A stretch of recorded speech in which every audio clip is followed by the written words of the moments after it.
तमाम तर सियासी टेंशन्स के बावजूद भारतीय आर्टिस्ट की पाकिस्तानियों से दोस्तियां बरकरार। भारत के नामवर गुलकार सोनू निगम ने पाकिस्तानी गुलकार और अदाकार अली जफर को अपना दोस्त करार दे दिया।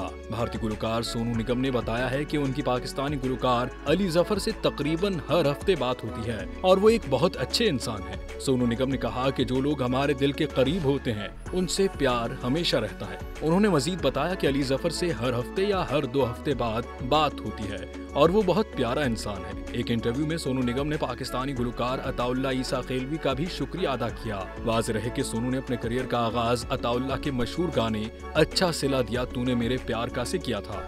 अताउल्लाह ईसा खेलवी ने सोनू निगम को फोन करके उनकी तारीफ भी की थी, जिसे सोनू निगम अपनी जिंदगी का अहम लम्हा करार देते हैं।